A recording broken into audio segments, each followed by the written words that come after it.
Yeah. So I would love for John C. Reilly, and of course the secretary, which was one of the very few black people to work at the Pentagon, Nancy Warren, who was the head of the secretaries. I would want, of course, Octavia Spencer. Oh, yes. Yeah, there's John C. Reilly. Yeah, yeah. Great, so, yeah. I'm looking at your past here. Yeah, well, I do it for a living, so. That's great. That's great. I've been casting movies for 40 years. Yeah. I can't wait. It looks like Patty Nixon. You got it. Well, who's John C. Reilly going to be? Dr. Frank. Dr. Frank. Well, that's who I want. Frank. We would have to make them an offer, and Pat Nixon would be Laura Linney, who's one of my favorite actresses of all time, besides Octavia Spencer, and Kathy Baker, who I worked with on Picket Fences. She starred on the show with Tom Skerritt. I love her. She was so lovely to work with. I would love her to play Mamie Eisenhower. Oh, wow. Yeah. Yeah, she's just. Oh, I know. Yeah. So. Is that the one that's on that show, like the Mafia show? Yeah. Is that the right one? The one with. I think Kathy's on the ranch right now with with Sam Elliott. I think she's on that show with Ashton Kutcher.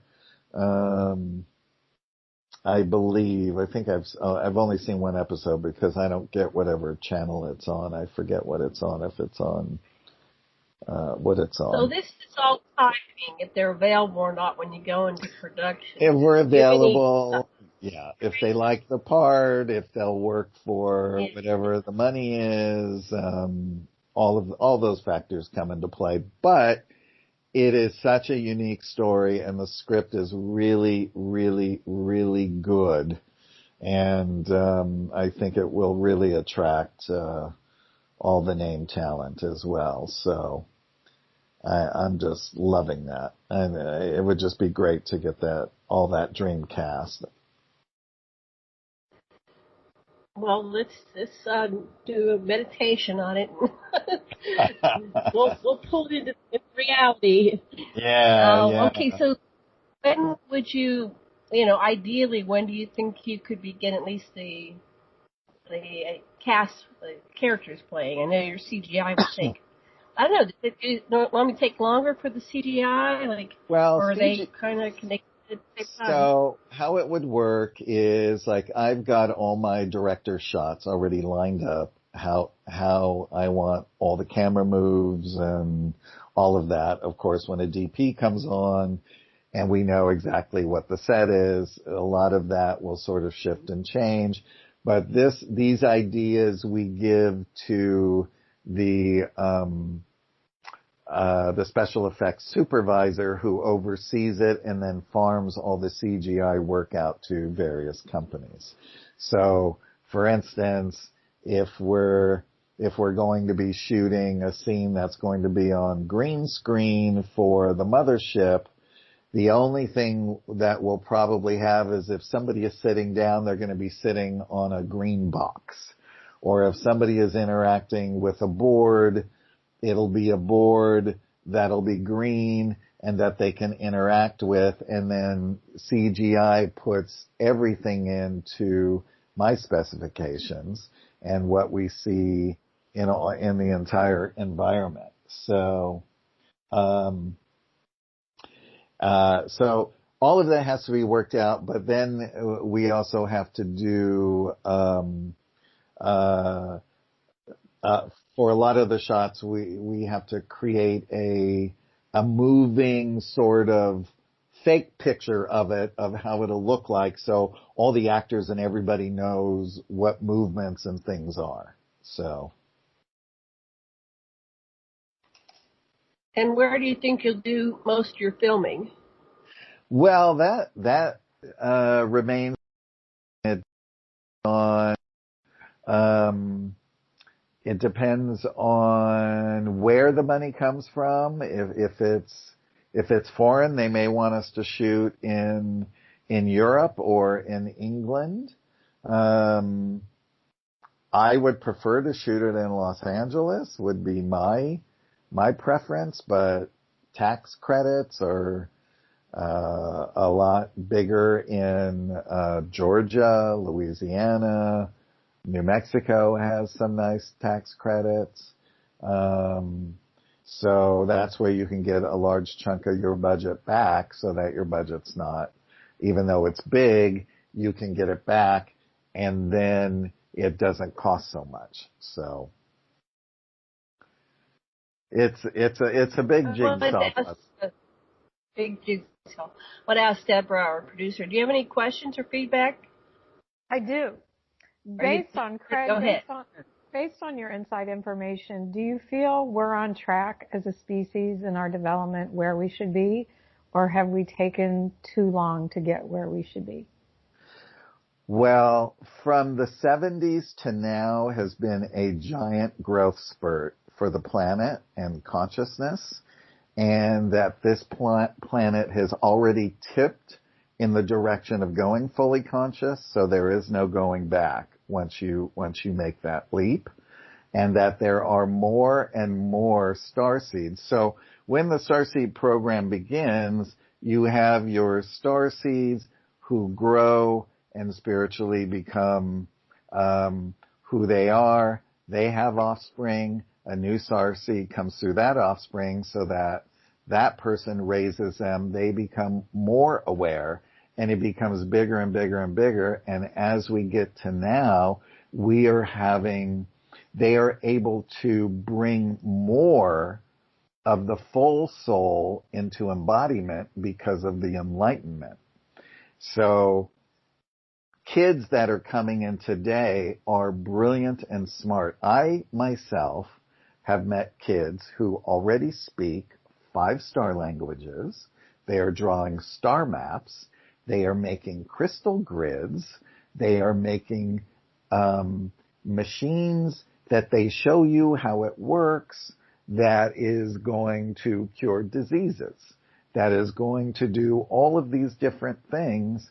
And this is only a small fraction of what I have met. Imagine what is amassed around the rest of the world of all of these really big beings coming in. So yes, there is still a large fraction of the people that are asleep, but as everybody keeps going up and up, it pulls them up, and then us coming out and talking about it, bringing things through books and movies and things opens people's minds. It gets them thinking. One of the reasons I became a writer of these things as well is because I came here to do that, but also because it shows people that it gives you things where you think, oh my God, I never thought of this being in the universe.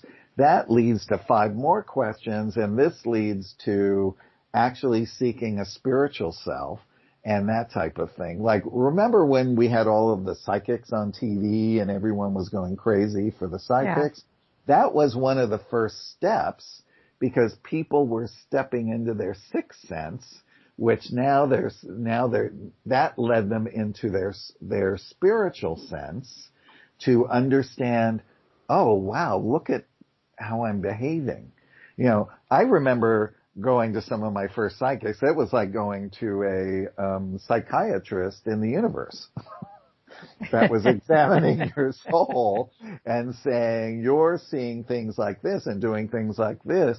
This is the way that you should. And I go, oh, I never thought of it that way. Yes, you're right. And then you start to make the steps and you see this amazing growth that happens not only in your life to make you happier, but making everyone around you happier and pulling in more positive people and more positive experiences and things like that. I've met contactees who have had horrific not their contacts were not horrific, but they were chastised all over the place, and they had no backbone to go to. And when I brought them to my house, I used to have these big get-togethers where lots of people of this like mind would come and talk.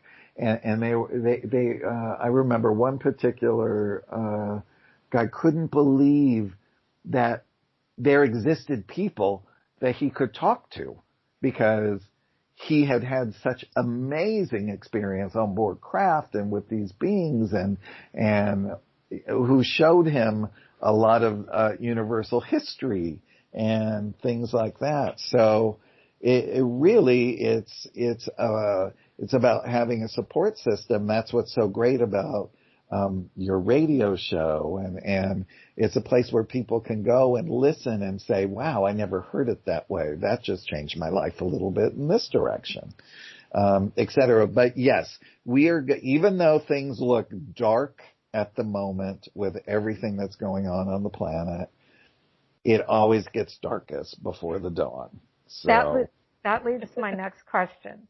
Yeah. Do you think that the darkness that we're feeling and seeing is being caused because we have this elevated consciousness for a certain segment of the population, and you have this other segment of the population that is still walking through life with blinders on? Well, if you look at it from the standpoint that the richest people in the world are the ones that rule the planet, they want to keep the people dumbed down, and they keep them dumbed down by injecting alcohol, cigarettes, drugs, and all of that into the population. That stunts your growth, right? Yeah. And when people become addicted, that stunts their growth even more. And then when they become really addicted, it creates holes in their auras, and then these dark energies and entities can get in there and control them. So when you have another faction of society rising up and out of duality, they don't want that, because what they want is to keep a vice on everyone on the planet. Now that we are, what are we at, 7 or 8 billion people? Something like that? 9. 9. Wow. They can't control that. I think we're moving towards 9 is where we are. Towards 9. We're something like 7.5, close to 8, and we're predicted to be 9 by 2030. Yes. So when that many people, you can't control, right? So I guess we would say, conspiracy theorists say, just like on Ancient Aliens, right? That you can say that this faction doesn't want the people that are rising up and out of duality to do that, because if they do that, then they lose hold of the planet, they lose hold of the consciousness, and once the consciousness shifts into an entire love vibration, they can no longer exist here. Wow, I never thought about it that way. Yeah, they can't. The vibration will be too high for them, and they will have to leave. You see, so that's why it's important for everyone to raise their vibration. And everyone always says to me over all these years, what is the most important thing that I can do in this lifetime? And I always say it's to raise your vibration, to work on yourself spiritually, and to coil in your anger, to understand it. Why are you acting this way? Because, all it is a dualistic tool that we were given here to learn from. And once we understand what emotions are, we know how to deal with them. And when we deal with them in love, there is no more duality, because we understand what that tool is. And that tool, you understand that? Yeah, I always tell people to come from a place of love and grace, right? Mm-hmm. And when I say the word grace, I'm not talking about God or organized religion, right? That's right. I'm coming from a place of thankfulness, right? Yes. For as long as I wake up, I'm still in the game. Anything that happens after that is gravy, right? That's right. That's absolutely right. And I remember going, making that leap back in my mid-20s, out of really trying to climb out and examining everything. Like, if I got angry at somebody, why am I angry? Why is this affecting me this way? Is it because it's bruising my ego? Am I jealous? What am I?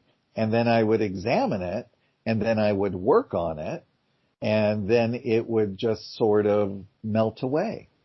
And yeah. It's funny you say that, because anytime I get angry in a situation, I step away from the situation. And people think I'm running from the confrontation, and that's not what it is. I've always found why I think I'm angry and why I'm really angry are often two different things, right? Yes. And I have to get myself out of that heightened emotional space to break it down and figure out, why am I really upset? Yes. That's absolutely right. And you're stepping away from the reactionary reaction that we are all programmed with, because you now understand it. And that's making that first giant leap, right? And then if somebody has done something so horrifically wrong to you, I remember way back when, and a metaphysical teacher that I was seeing here said to me, I want you to place that person in golden and silver godlight for Mother, Father, God, and I want you to just send that person love. And I said, I can't do that. I hate this person for what they had done something horrific to somebody I loved. They didn't even do it to me. And that's what I was so angry at. But every day I did it reluctantly, and as the days passed, it loosened up, and then I realized that all I had to do was process it. Yeah. And once I processed it, it was okay. And I realized that I didn't have to be friends with that person, but I forgave them. But forgiveness isn't for them, it's for you. It's for me. That's what right. People lose sight of, right? That's right. And I didn't have to go seek any forgiveness from them. I just forgave them for how they hurt the person that I loved. So, and that's it. And the other part is up to them. And if people really knew that when they leave this world, that they have a soul review. Every soul is a recorder, and it is constantly recording and is being stored in the living library of Akasha. Okay, Sasha has a comment when we're done. I just want to lose track. And sorry, I didn't mean to hijack the conversation, you guys. I'm turning off my mic. Okay. It's so great to talk to you. You're great.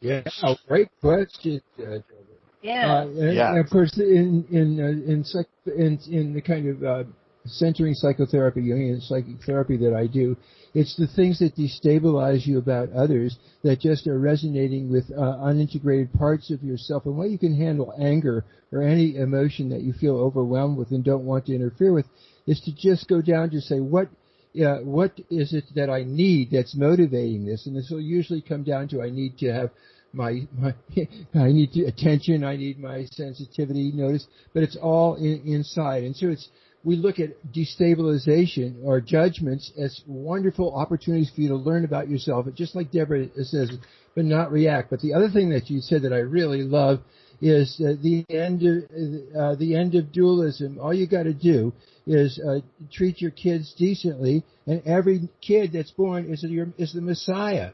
Yeah, is the Savior. Because it's getting better and better. All you got to do is make it safe for them to be and listen to them. That's right. I have to say something that you brought that up, Sasha. we've talked about this, about how I raised my daughter and how I decided to break the generational patterns. And I raised her under non-traditional beliefs in a non-traditional way. And she's become such a great parent. And I look at my grandkids, and they're such well-behaved children. And they're so kind, and they come from a place of love. And, you know, my family beat on me, not verbally, not physically, that my child was going to grow up and be a juvenile delinquent because I wouldn't beat her. I wouldn't put hands on her when, you know, I was having problems with her. My way was always a way to reason with her, right? And find a way to discipline her without physically hitting her. And she doesn't hit her children at all. And so we finally broke that generational pattern of violence towards our children. And I think it's key to how they've turned out to be such good people. Okay, and now I'm passing the stick. Ah, that's beautiful. Yes, and Sasha, exactly what you said. I mean, that's what I love about having conversations with people, because everyone says something so beautifully different. It's all the same, but it's in a different context, and it resonates and it activates, and it gets us to that place where we want to do something to change, to make ourselves better.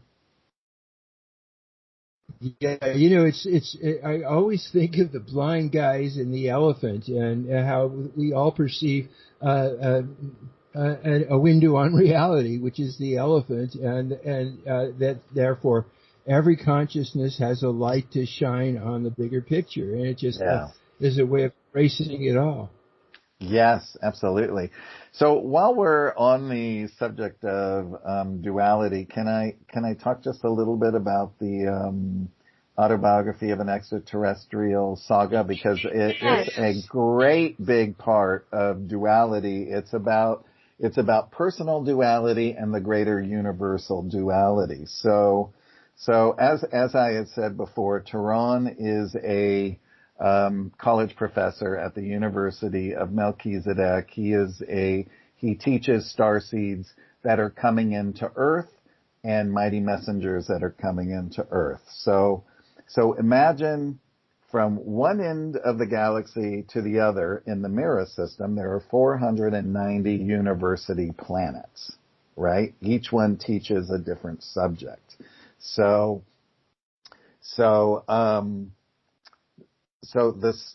they call it, within the greater thing is the galactarian alignment of stars, of space peoples and planets, and then the starseed is called the starseed alignment, and the main focus is the consciousness raising programs here, of which we talked about. But what's interesting about Tehran is that Tehran is appointed this position by Father Melchizedek, and he doesn't understand why, because in a world, in a cosmic community of fully conscious beings, every 200,000 beings born is born dualistic.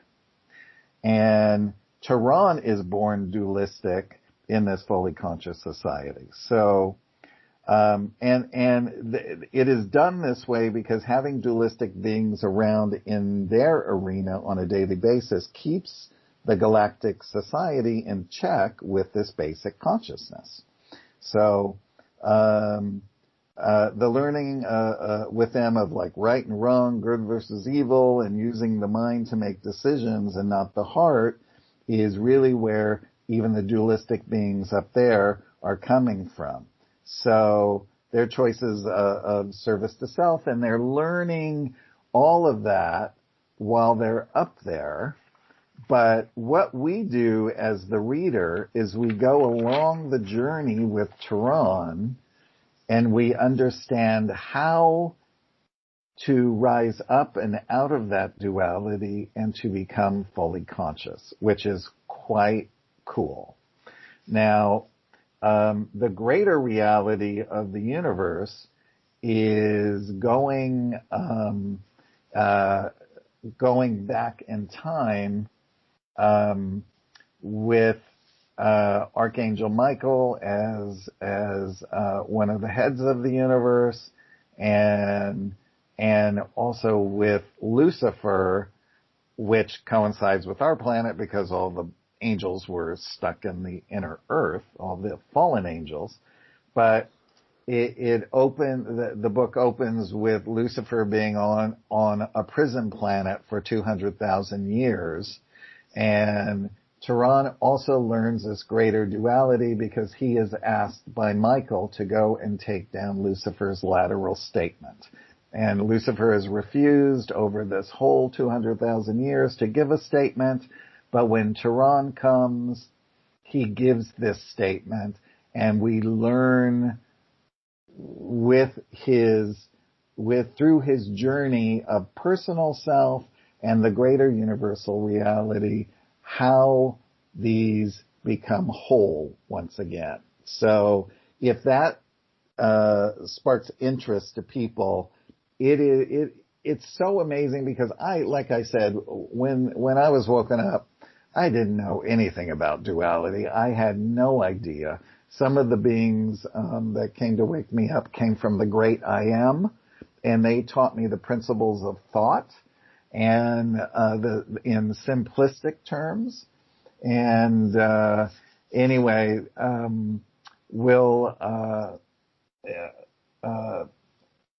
I think what we in the book, in book one, there's 4 books in the book series. In book one, Turan actually goes to their world, which is called Marama, and he learns all about the principles of thought. And one of his teachers there tells him also that the truth of the triangle is the power of the pyramid. And these are activations that happen as we go along.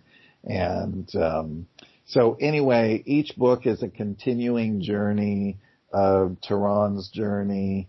And as we get into book 3, it's the book that actually goes back into the Lucifer trials, the original trials, and then the current trial for soul death, because he has not wanted redemption at all. So it's interesting to learn this whole faction that was brought forth about this greater universal duality as well. So like I said before, all those books are on Autobiography of an E.T. You can click a button if you want to buy all 4. And the E.T. Almanacs under the tab Other Books. And all things, again, Stranger at the Pentagon, or at strangeratthepentagon.com. Have all 4 of Dr. Frank's books. There's, of course, Stranger at the Pentagon. There's Outwitting Tomorrow. That was also co-authored by Val Thor.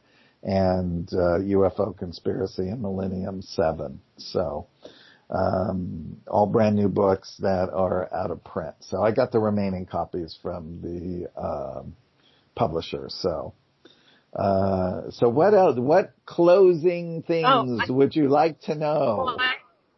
Question: are you planning to turn your 4-book series into a movie? Yes. Or a series? Yes, into a series or a movie, whatever works. I've actually already written the screenplay to book 1. And as that comes up, I would love to have that, because it's just spectacular visuals. I mean, when people read the book, they get activated. By the way, all the books are fully illustrated. There is almost 80 illustrations in each book. I painstakingly worked with an artist to bring all the ETs, their homeworlds, their crafts, everything to life. And part of that is the activation when people read the books. And book 1 has a major like boom at the end that people just go crazy for and love, a big cliffhanger. So, you are working on a series earlier. Didn't you say you were working on a series? I'm working on another series which has nothing to do with ETs, has to do with cheerleaders. A friend of mine was a professional cheerleader, and she is just one of my longtime friends, and so we are putting it together, and we'll probably start shooting it sometime in the spring, hopefully. All the COVID going away and all that. I mean, I've been shooting shows that are during COVID, and thank God everything has gone fine with all the testing and our set monitors and things. So, okay, I don't make your website one more time. Autobiography of an ANET.com. and strangeratthepentagon.com. I'm also on all social media, and so are the Tehran books and Valiant Thor, which I think on Instagram and Twitter it's Pentagon Thor, Tehran books, and of course just Craig Campobasso on Twitter. And that's the end of our show, Craig. So thank you so much for coming on. Thank you, Deborah DeFranco. Thank you, Sasha. And thank you, listeners. Much love and blessings. Much love, everyone. Thank you.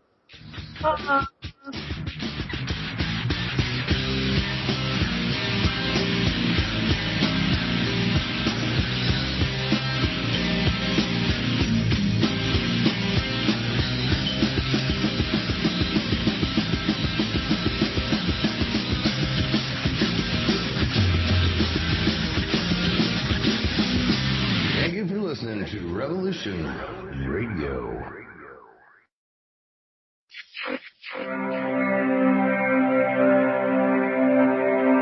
Oscar's freeze. That's your cerebral cortex looking for an answer it doesn't have. See?